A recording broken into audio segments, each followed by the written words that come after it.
Welcome to the TED Interview. I'm Chris Anderson. This is the podcast series where I sit down with a TED speaker and we get to dive much deeper into their ideas than was possible during their TED Talk. Today on the show, when it comes to our economy, is growth always a good thing? Should it really be the yardstick we use to measure the health of our economies? My guest today, Kate Raworth, says absolutely not. It's time to think again, to reimagine the shape of progress. Because today, we have economies that need to grow, whether or not they make us thrive. And what we need, especially in the richest countries, are economies that make us thrive, whether or not they grow. Kate Raworth is an economist and the creator of what she calls doughnut economics, a model that prioritizes sustainability and the health of our planet over endlessly expanding output and profits. This conversation was recorded live in London in front of an attentive audience.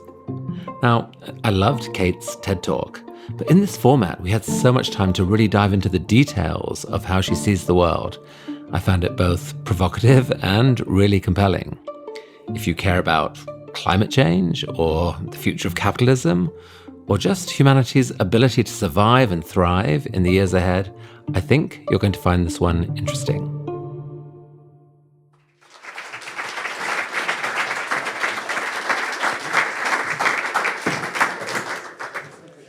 All right then, I would like to introduce you to a remarkable woman.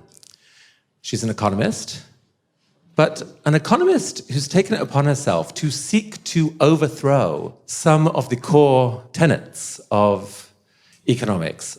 Instead of that, she wants to propose something she calls doughnut economics. What on earth is that? Let's find out. Please welcome Kate Raworth.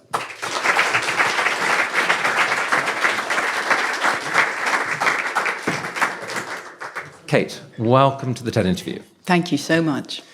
So, if I have it right, it's your opinion that a core economic idea that we all grew up with, which is that growth is really important for the health of our economies. There's a lot hanging on that. You think that idea is profoundly dangerous, and what's at stake here might well be the fate of planet Earth. Is that about right? You have it right. We live, particularly in the West, particularly the last 150 years, we live in a society that has a very strong belief that growth is the sign of progress. And to a certain extent, it's true. We love to see our kids grow. We love to see nature growing in spring. Growth is a wonderful, healthy phase of life.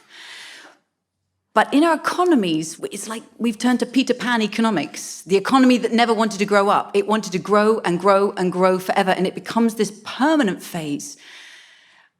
But we already know in our own bodies, in our own lives, that there's another side to this metaphor of growth that we love so much. If I told you my friend had gone to the doctor, and the doctor told her she had a growth, that already feels completely different. Because in the space of our own bodies, we know that when something tries to grow endlessly within this healthy, dynamic living whole, it is a threat to the health of the whole. And we do everything we can to stop it. But when we step into our economies, outside of the body, in our economies, for some reason, we think that endless growth is progress. And yes, I think that we are now running into severe problems because we are addicted to endless growth. So on that metaphor, you can almost think of our human economics as in danger of being a cancer of planet Earth that could take down the planet. Absolutely, it is. So before we dig into this more, I'd love to hear more about your own growth. What drew you to economics in the first place? So I grew up around here, actually, near Hammersmith. I was a teenager of the 1980s, and I came to understand the news and the world, like most teenagers do, through what you see on the TV. So I saw a famine in Ethiopia, mid-1980s, and no one who was alive in the 80s would have missed that. I remember seeing Frank Boff on the TV news the first time he said there's something called the greenhouse effect. I remember seeing a hole opening up in the ozone layer. And so by the time I was off to university, I just knew one thing: I wanted to help do something about this. So I thought, if I learn the mother tongue of public policy, economics, I'll have the toolkit. So off I skipped to university. I studied economics and politics and philosophy, specialized in economics, searching for that insight, and I gradually grew really frustrated because it didn't come. And the things I cared most about, like social justice and environmental integrity, they were at the margins of the syllabus. You had to hunt them down. There wasn't even the option to study environmental economics. And if I wanted to study that, it was called an externality. So the hole in the ozone layer, acid rain, these were the 80s issues, right? Oh, that's an environmental externality. To me, that sets off alarm bells. And your frustration grew, I think, as you moved out into the external world. And then after that, you worked for Oxfam for a period. For over a decade, and it was a fantastic place to work.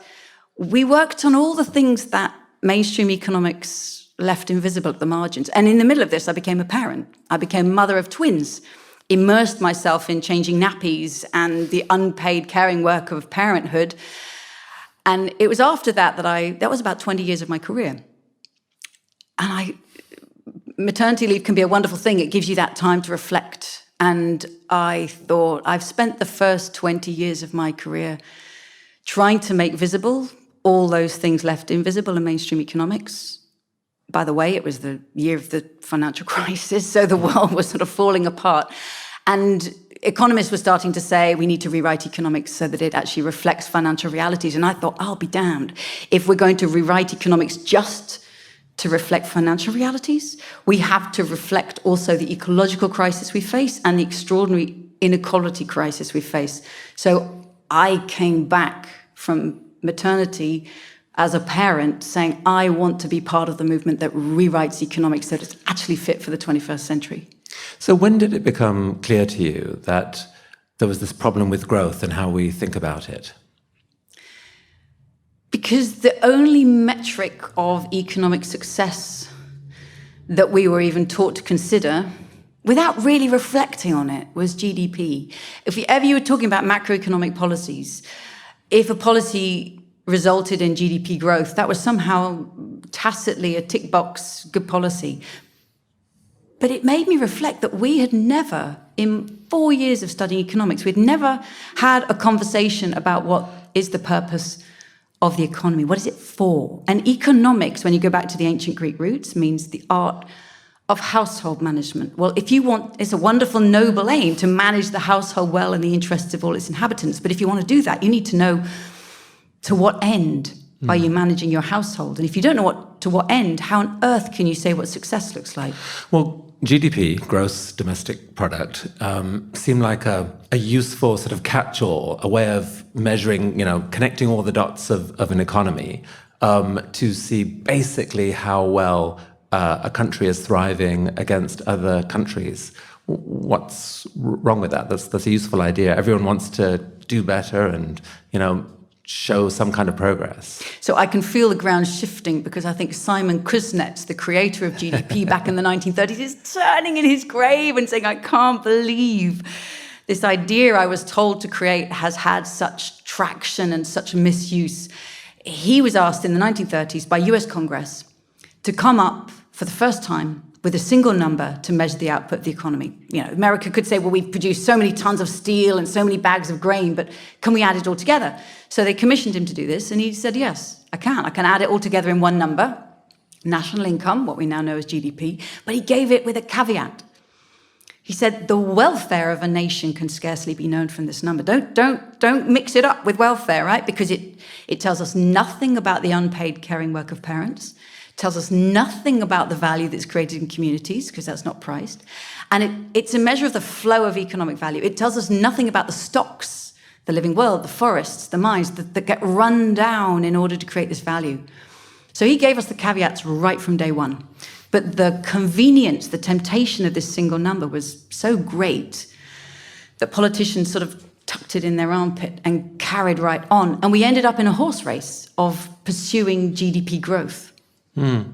So talk about your donut. Okay. It's an amazing metaphor. It's an amazing idea. Explain it to us. Okay, so I offer it as a compass for 21st century prosperity. And this compass, silly though it sounds, it looks like a donut with the hole in the middle.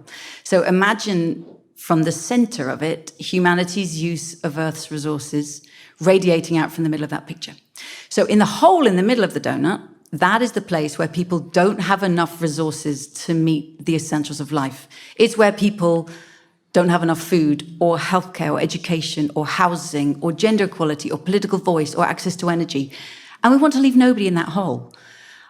We want to get everybody over a social foundation of well-being so all people on this planet can lead lives of dignity and opportunity and community. And that's the essentials of human rights. Let's get everybody out of the hole. So if you're going to talk about growth, that is where you want to talk about growth. Yes. Grow whatever it takes to move people from not enough into a place where they can lead thriving, healthy lives. Yes, and in low-income countries, it absolutely makes sense. Yes, let's see the economy grow in ways that invest in health and education and transport for all. That was a very 20th century project, and it worked in the 20th century. We're in the 21st century. And now we know too much to keep going with that. We have Earth system scientists who started looking at the impact we were having on the climate and the loss of soils and acid rain and the hole in the ozone layer and the collapse of species. And they said, hang on, we've been ignoring our planet. In the growing to meet human needs, we have ignored the fact that we are deeply dependent on this delicately balanced living planet. It's the only one we know of out there. And when we use Earth's resources in such a way that we begin to push ourselves beyond the living capacities of this planet, we are literally undermining the life-supporting systems on which we depend.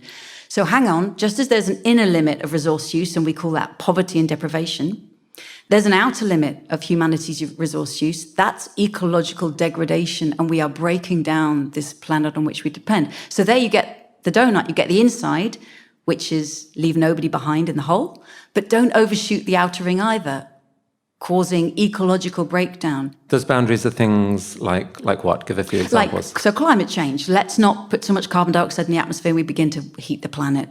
Let's not convert too much of Earth's land that we actually leave not enough room for nature. Let's protect the ozone layer. It's this beautiful protective skin that makes it safe for us to be in the sun. Let's protect species and not cause a sixth mass extinction. All right. Do I have this right? That the way to think about it is that there is a kind of Goldilocks zone that we want to move them into. And that is the zone that allows us people to be healthy, but keeps the planet safe. Absolutely. There is a Goldilocks zone. Meet the needs of all people. Nobody left behind in that hole. Within the means of the planet, don't overshoot the outer ring. And so the shape of progress has fundamentally changed. It's no longer this ever-rising line, up, exponential growth that we hear about in the financial news all the time. It's balance. And to me, a source of real hope is that we deeply understand this at the level of our bodies. You go to the doctor will say, have enough food, but not too much, enough water, oxygen, exercise, sleep, anything you like. Have enough, but not too much. Our health lies in balance. And if we can take that metaphor from the human body to the planetary body, we give ourselves a cracking chance at understanding the deep interdependence of our world. So right now, if you could describe the shape of the donut in today's world, it is not a perfect-looking donut. It is misshapen on both its outer and inner edges. Yeah, Goldilocks is not happy. We are falling far short into the center. Billions of people do not have the essentials of life. 13% of people worldwide don't even have enough food to eat. One in 3 people worldwide don't have access to what we would call a toilet. So on all the social dimensions, there are people in countries rich and poor, many of them in low-income countries, but here in London and cities all over the rich world, there is extraordinary poverty in the midst of plenty. So we're falling short in the middle, and we're overshooting those planetary boundaries. Let me give you an example. For climate change, the boundary set there is 350 parts per million of carbon dioxide in the atmosphere.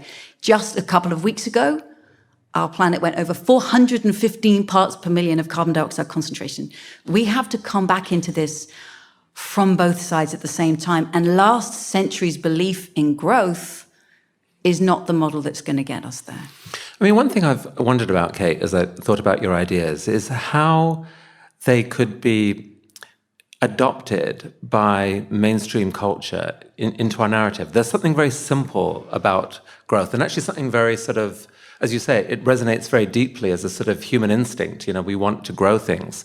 There's a sort of clarity to the headlines of the day of business is booming in Britain as growth returns.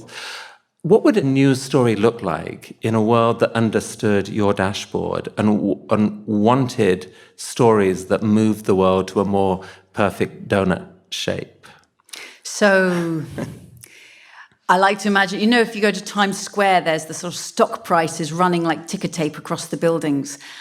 What if we replaced that with ticker tape news of the carbon dioxide concentration in the atmosphere, the health of species, the health of forests, and that we as humanity actually began to understand that.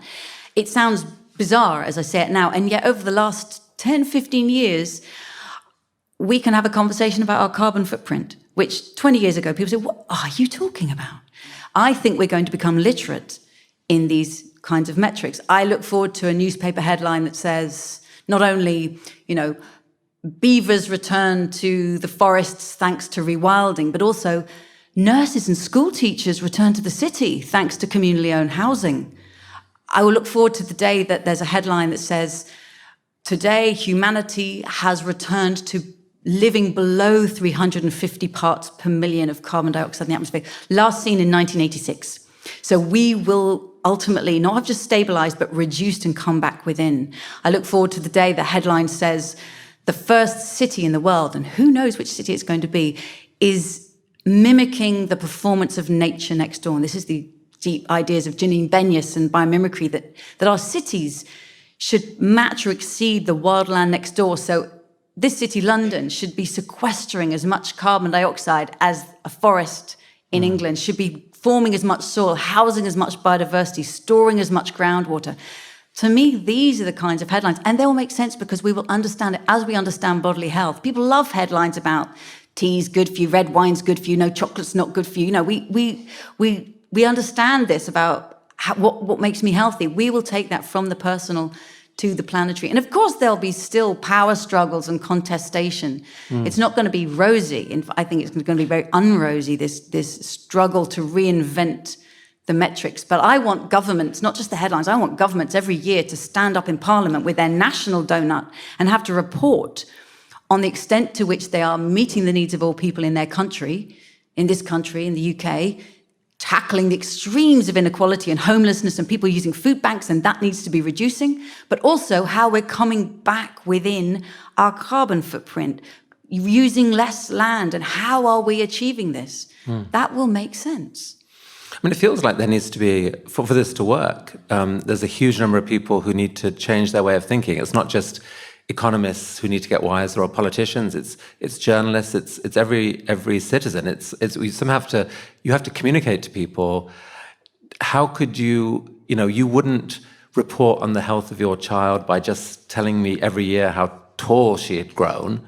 So why are you treating our Earth the same way? And it's part of what I hear you saying is, come on, people, get wise, get a little more sophisticated and nuanced. Otherwise you're missing the plot.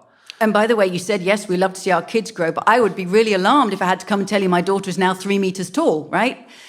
We want our children to grow, yes, but then we want them to grow up. Because if my children grow to 3, 4, 5 meters, they literally cannot sit at my table. They will no longer belong.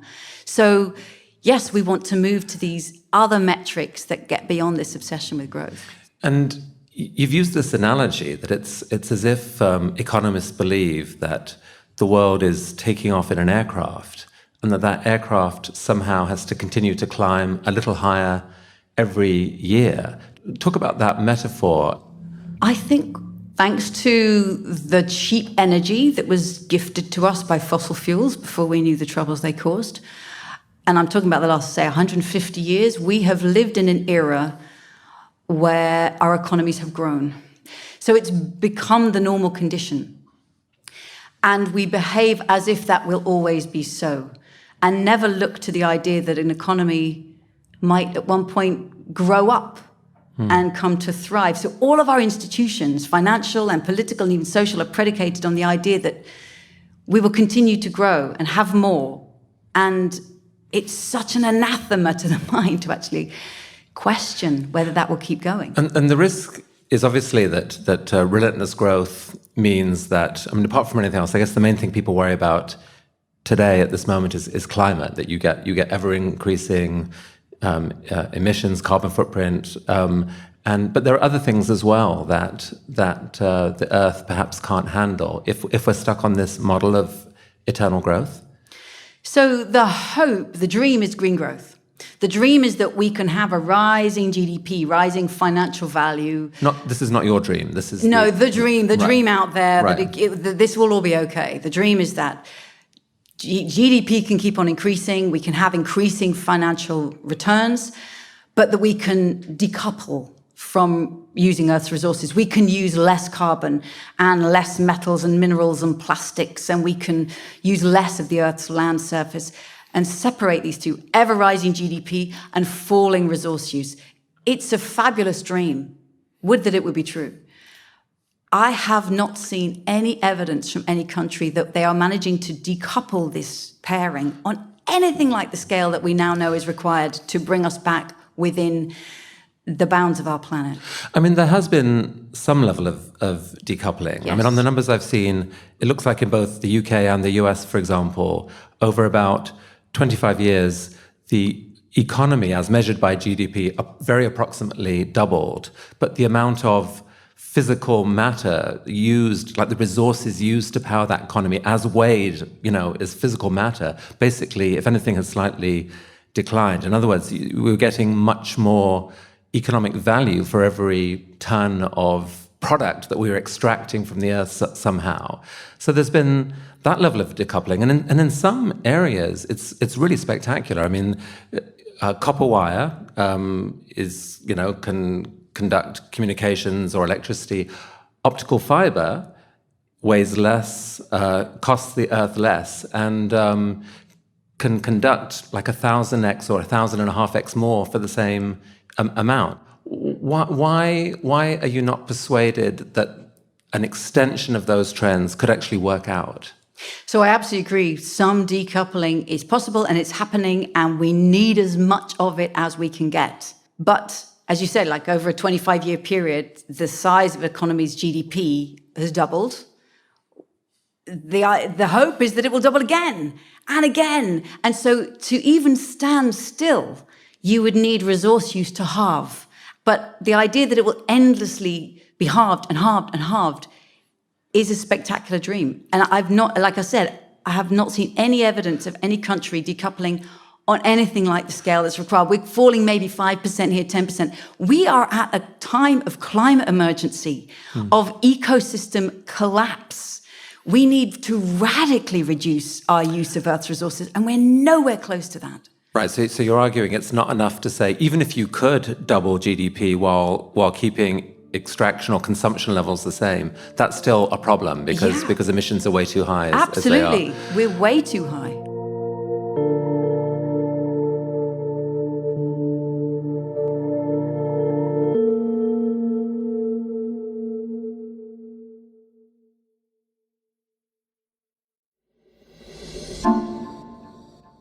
So this metaphor that you have, that everything grows until it reaches its natural stasis level. I mean, in your TED talk, you ended with this beautiful image of a tree, that grows and ends up as this beautiful oak tree, I think it was, and then that's enough. But there are things that arguably can grow forever. The one that comes to mind is knowledge, human knowledge. We're in the knowledge economy. In other words, don't imagine an economy where stuff is extracted. Imagine an economy where what people are paying for is the value added by human creativity and invention and ingenuity. Isn't it possible to imagine that? I'm not sure it's true that our knowledge is growing forever. I mean, do you know the name of your great-great-great-grandmother? Because I don't know the name of mine. Right now, there are around 6,000 languages spoken on Earth, and experts believe that by 2100, there will be less than 1,000. So there is a lot of human knowledge being lost all the time. And then creativity, I don't know whether creativity is endlessly accumulating. Are we more creative than Leonardo? I'm not sure. I think we're creative again and again and again, and it's thank goodness, because we need to recreate our economies. But the idea that we are endlessly accumulating creativity, I think, is hubris. Indeed. But couldn't you measure the experience, a growth in experience that people can have just by virtue of being alive in the modern era? You know, there's lots of things that we completely ignore when we talk about progress. I mean, the same phone that I buy now that I paid the same for 20 years ago does 1,000 times more now, and we give ourselves zero credit for that. Is that perhaps part of the problem, that instead of that we're measuring the wrong thing, we should be measuring growth in the richness of life that human creativity is creating? I can't resist but say, but that phone that you buy now is designed to have you spend many, many hours a day staring at its screens and swiping it. So is that everything we want as well, right? They are designed to capture our attention, to financialize it for somebody else. So to what extent is your thinking a wholesale rejection of capitalism? This is a fashionable thing to do at the moment, to sort of say, you know, we broke capitalism, it's done. There's a lot of people, especially in the upcoming generation, who absolutely don't regard themselves as capitalists in any sense. Is that you? Well, I think capitalism is a word with a lot of baggage. These isms from the 20th century, they actually can really weigh us down and pull us back and stop us from seeing the very new patterns of our economies. So I always like to unpack capitalism when people start throwing it around. Like, hang on, what do you mean by that? Because I think there are three very different meanings out there. Sometimes people mean by capitalism, well, it's an economy that's based in markets and we let markets do as much as possible. Sometimes it means the means of production, so the land and the factories and the technologies are owned by one group of people, and another group of people come and provide labor and get wages for it.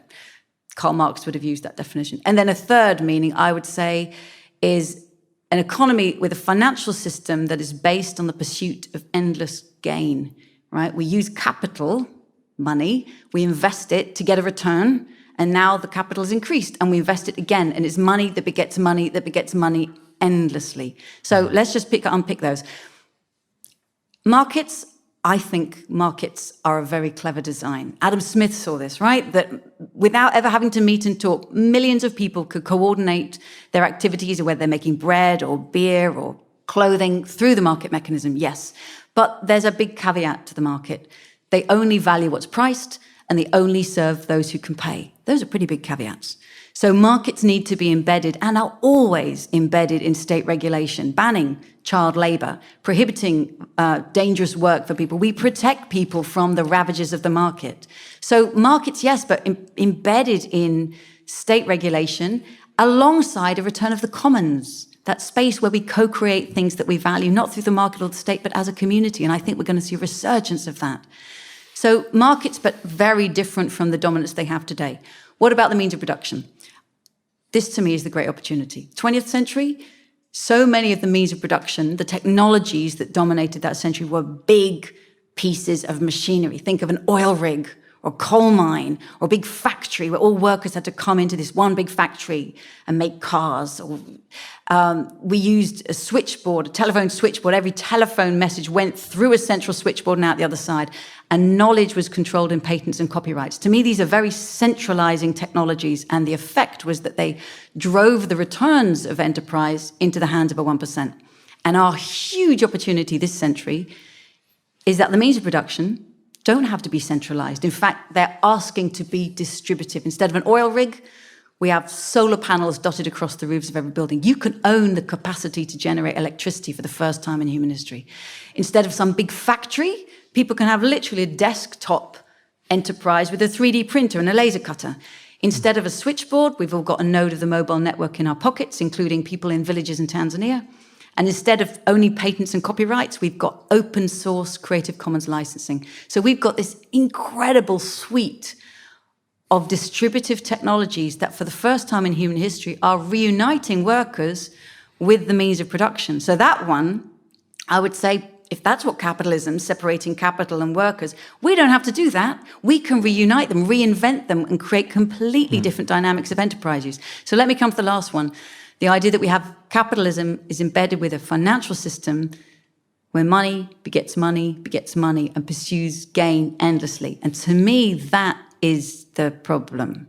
We've got a financial system that is addicted to endless growth. It's designed to accumulate endlessly. Aristotle said, this is the means of begetting wealth, which is most unnatural, that money should beget money. Money becomes a commodity of itself, and there's no end. It's unlimited. I mean, so that's a really clarifying explanation of three different ways of thinking of capitalism.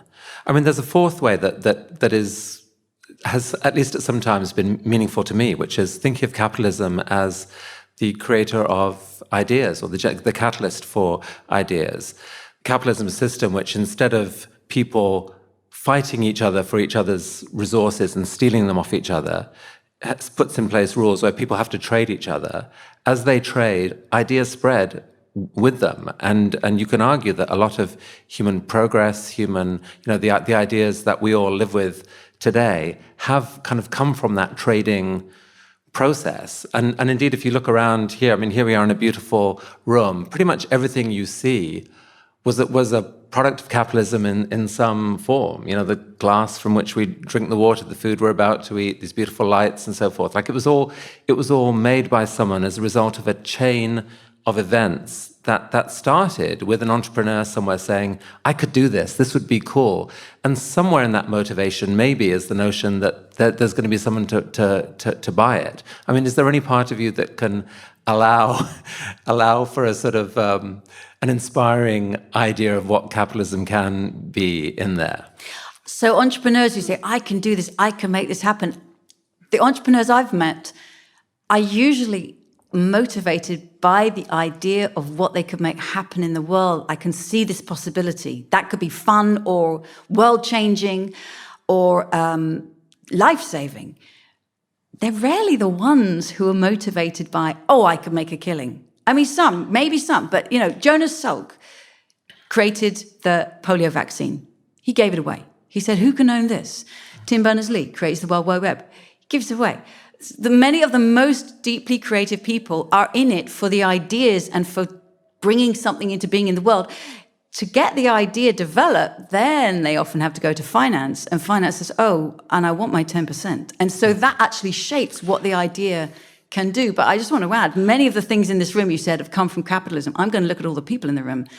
They came from the unpaired caring household. Every single person in this room was raised and loved and nurtured and fed and clothed and toilet trained by love and through gritted teeth and sometimes through open arms. But capitalism isn't what actually creates our society. We actually are constantly, I think, balancing those pressures of the market. But I really think the most ingenious people are not driven to make the endless return of gain. Yes, you need to make a profit so you can open the doors again tomorrow and next week and next month and next year, but that is so rarely the purpose that drives the most creative people. Do you agree with that, though? I actually do. I know a lot of entrepreneurs, and I think there's a lot of nonsense talked about how you need, if taxes are too high, you kill the incentive for companies to be started and so forth. I think you're right that most entrepreneurs just want to build something cool. But to get funded, they may need to go to investors, and so that's where, maybe at that point tax rates make some kind of difference. I don't know, but there is certainly a mischaracterization of entrepreneurial motivation. How do we move forward, Kate? How do we, like in your book, which is astonishing, by the way. So Kate gave a TED Talk a couple of years ago about doughnut economics, and she wrote a book called Doughnut Economics. And the book is subtitles, I think, 7 ideas? 7 ways to think like a 21st century economist. 7 ways to think like a 21st century economist. Those 7 ways are all extremely compelling. I'd like to explore 3 of them if we could. I think we've just about got time to do that. So talk about the rethinking of us, individuals, of how you believe economics has that wrong. So one of the most important stories that economics tells us is about who we are. The model of humanity that it puts at the heart of its theories goes back to Adam Smith, right? Adam Smith was a very nuanced thinker, and he realized that self-interest in human beings is really effective at making markets work.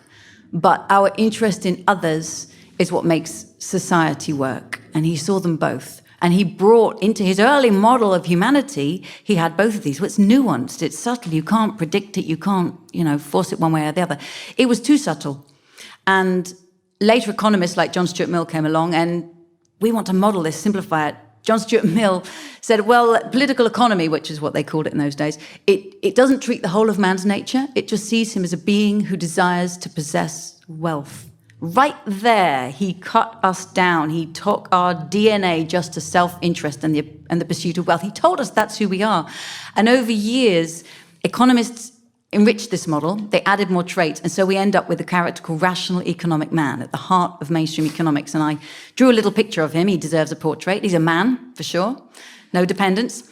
Standing alone. He's got money in his hand, ego in his heart, a calculator in his head, and nature at his feet. He hates work, he loves luxury, and he knows the price of everything. The real trouble with him is not just how absurdly narrow that portrait is. The real trouble is that on being told that he's like us, we actually become more like him. So research has shown that the more that students learn from year 1 to year 2 to year 3 of economics about this character, the more over time they say they value self-interest and competition over collaboration and altruism. So this model remakes us. It's incredibly important how we represent ourselves. It changes us. This is the Gordon Gekko of Wall Street. Greed is good. Greed is good. And yes, exactly. It makes me think, we crazily bring our kids up playing Monopoly, which is a violently twisted version of the game it's supposed to be. And when some kid ends up, dominating the board, people say, hey, you're good at Monopoly, you should go into business, as if that's the kind of people we want in business. We need to remake this portrait. You've just described my entire entrepreneurial career. Okay. That was the only preparation I ever had. Okay, so here's the next step. Don't play Monopoly, play Pandemic. It's a cooperative game. It's awesome. Where you play as a team, and the world has got diseases, and we need to rid the world of diseases. And when I play this with my kids and my family and my friends, I think, where in my education was this skill of collaborating, of teamwork? Because we need this skill more than ever. I mean, what you have on your side in this argument is just the fundamental science. Yes. Like that the more we know about people. I think there was a fantasy in much of the 20th century that humans could be whoever they wanted to be. That we were born with a blank slate. You could shape it into anything. And if being a sort of self-interested, rational person could create an amazing economics world, why not go for that? And we've discovered that just is the wrong way to think about people. That we are evolved biological creatures. Our brains are full of these weird quirks. And some really beautiful quirks, like the fact that we're social animals. We actually, as well as the greed, which is there, we also are capable of altruism. And when we crave social connection, we actually can't function without it. Yes. And so your model wants to center on that. If we don't have an economics model that is based on people in community, it has no chance of working long term. Yes, we are, as you say, deeply social animal. And the character they created was work-hating. Actually, I think a far better depiction of us is purpose-seeking, right? And the people for whom work and purpose come together are the lucky ones. And we want acknowledgement, we want recognition. The market mentality said, oh, that means you need a higher salary, and that's what makes you feel recognized. Actually, we need to become much, much more skilled at recognizing people's contribution, and it's not just by paying them. I mean, to some extent, behavioral economics has taken account of this, of the fact that the rational agent is a bad model. But the response there for most behavioral economists is that, therefore, we build this world of nudges, and we get more sophisticated, and there is some wisdom to that way of thinking.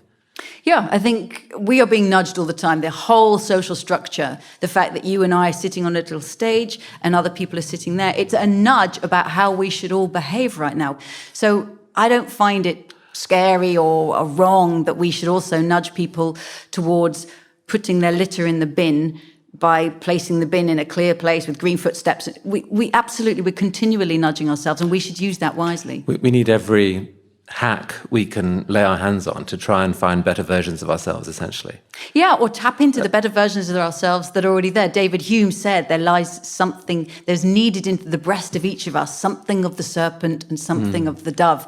And 20th century economics said, welcome to the serpent, and let's maximize him, and let's bring back the collaborative, the steward, the creative. It's so much more creative to work in collaboration with others. I think that's powerful. The second idea I'd love your explanation of more is you critique the current industrial model, which you describe as take it, make it, use it, lose it. I mean, that has a sort of vigor and clarity to it. What could be wrong with that? Wonderful vigor and clarity to how we kill the living world, yes. But that's how 20th century industry was constructed, right? You take Earth's materials, you make them into stuff you want, you use it for a while, sometimes only once, like a plastic cup, and then you throw it away. And this is how we've done it. This is how we built much of this building and made many of the clothes we made. But it's running down the living planet on which we depend. We need an economy where things are never thrown away. They're used again and again and again. A circular or cyclical or regenerative economy, one that runs on sunlight and wind and wave power. So the energy that we use to reuse these resources is renewable. But that everything is seen as a battery of energy. The clothing we're wearing, the table, the microphone, the stage, it's all an incredible embodiment of energy. And we'd be crazy just to chuck it out and stick it in a skip. And the wonderful thing about it is it's incredibly creative. Buildings can be repurposed from the past, but we can also upscale and remake clothing. And I think it's a lovely, you were talking about the rise of the machines. Human creativity is going to come out and like, what am I going to do with that old jacket? How can it be repurposed? How can things be remade? So I see an opportunity for a lot of creativity in there. And the mental model that you present there that seems powerful is that, we often think about the economic systems just in the sort of abstract of this sort of cyclical flow of money, from makers to consumers and so forth. You think the only way you can think of the economy is you have to imagine it anchored inside the earth. It's fundamentally connected to the earth. The inputs to it come from the earth. The waste goes back into the earth. If you don't think about that machine ain't going to run very long. Oh, this is the number one dangerous problem with 20th century economics, which is still being taught. On day one, welcome to economics. Here is the market, supply and demand. We start with the market, we start with price, and we start with a market contract. And anything falls outside that, like the death of coral reefs and the collapse of ecosystems and the loss of insects, these are environmental externalities, only called externalities because they're external to the market contract where we chose to start. Insane. That idea of externalities was actually created by a man called Arthur Pigou 100 years ago. And he would be apoplectic that we hadn't come up with a better way of reframing this. We need to recognize from day one the most obvious fact that the economy is a subset of society. It's a social construct. It's totally an imaginary creation that we've made. It's embedded in society, embedded in the living world, drawing in materials and matter and spewing out waste and pollution. And so it has to be coherent with the workings of the living world. It needs to work with and within the carbon cycle, the hydrogen cycle, the nitrogen cycle. We need to regenerate Earth systems and have an economy that's part of that, that doesn't grow endlessly but thrives within the living planet on which every single human life depends. So this brings us on, I think, to the third idea I wanted to discuss. I mean, some economists would argue that you can use the tools of the market, you can use the tools of economies to address a lot of the problems you're talking about. So, for example, externalities. If there's a problematic externality, the way you solve that is to put a price on it. And, there's at least some wisdom in that, isn't there? Why not? Like a carbon tax, I think you would support, you would agree it would be a good thing. Why can't we solve the problems that way?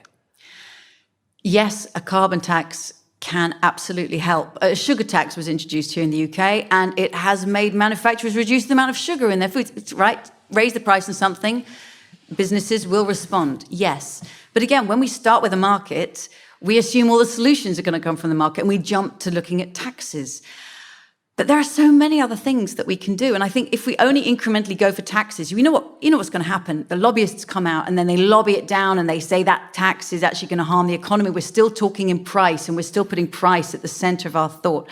I want to get outside of that and start by saying, you know what? We are killing the living world. We need to totally transform our systems of production and redesign. This is what's beginning to happen. Amsterdam has said by 2030, no fossil fuel cars in Amsterdam. They didn't say, we're going to put a tax. No fossil fuel cars in Amsterdam. We are redesigning for a future. And that sends a very loud message to industry. We've got countries starting to say we're going to be net zero carbon by 2050.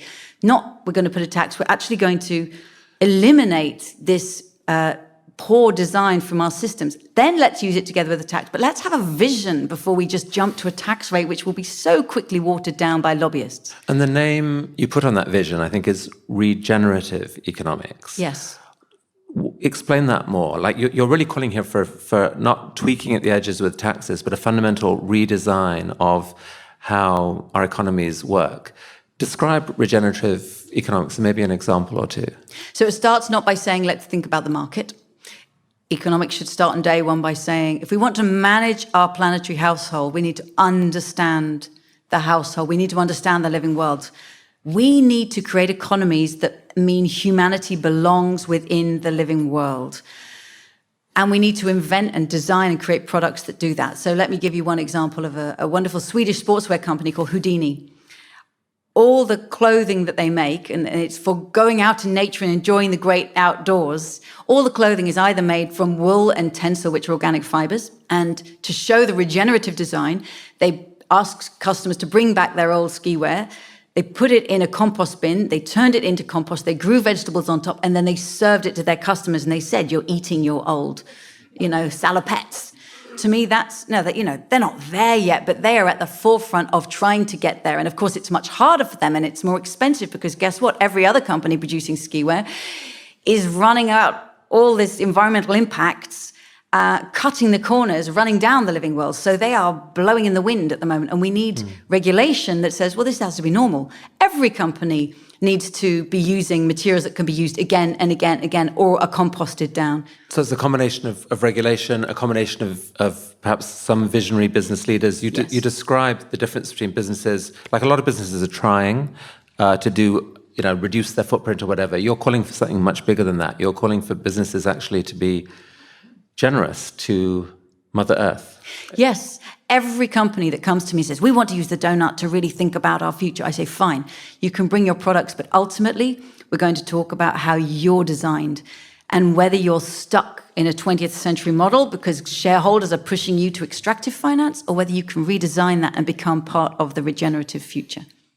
Kate, the ideas you have, I think, inspire a lot of people.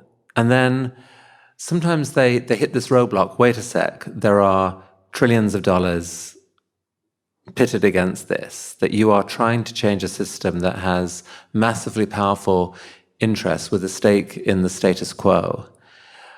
How do you have any hope that we actually move forward?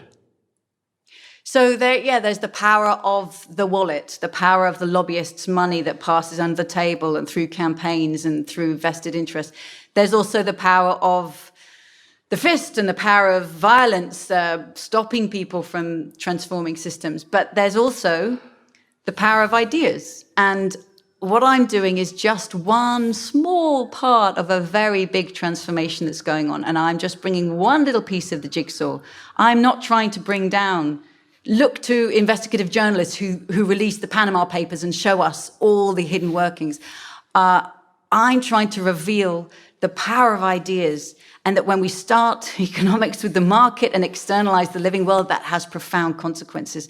That the diagrams we draw matter, the words we use matter, and we need to rename and redraw if we want to give ourselves half a chance of understanding what thriving looks like. What can we do as individuals?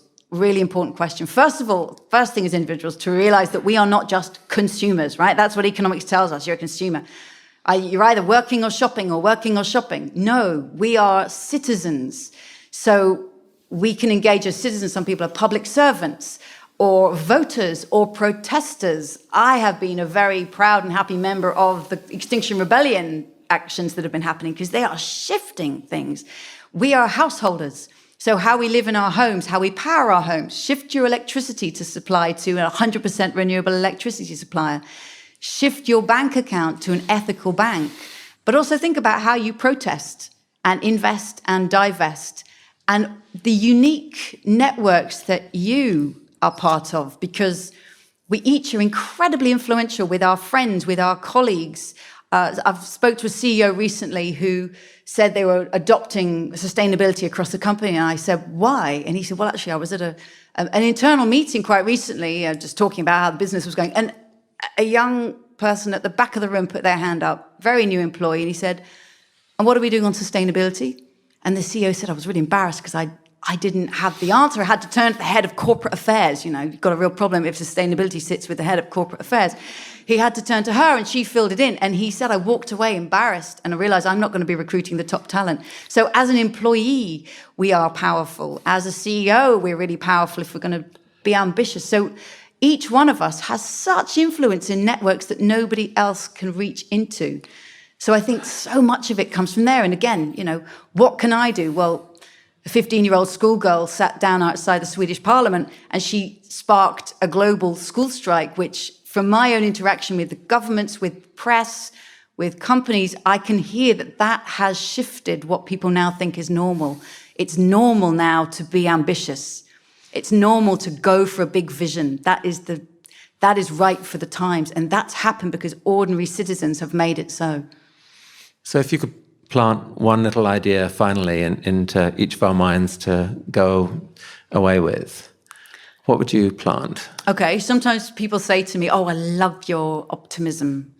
I say, I don't remember saying I was optimistic.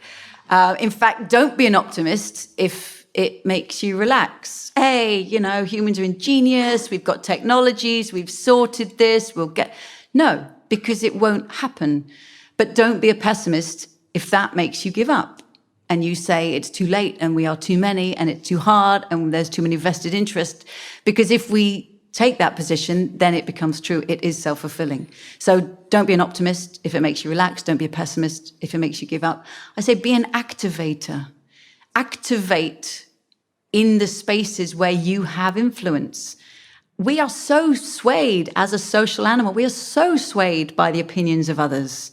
And when we start to speak a different kind of value, it just becomes normal. It's incredible what can happen if enough people stand up and say they want it. Kate Raworth, thank you. That was spectacular. Thank you so much.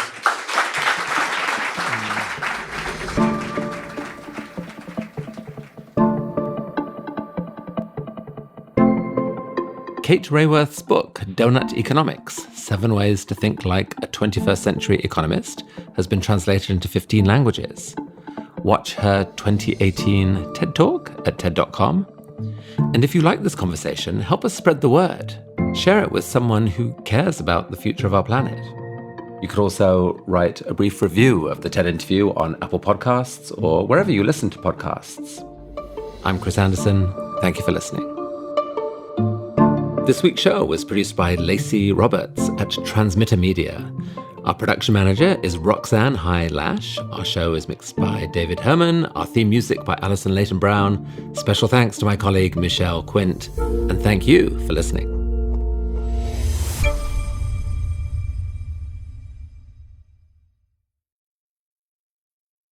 On our next episode, neuroscientist Donald Hoffman argues that reality may be completely different to what we perceive it to be. It's not simply that we're getting things off a little bit in our perceptions, that I'm getting the color of the glass a little or the shape of it a little bit off. It's that the very language of space and time is simply the wrong language to describe objective reality.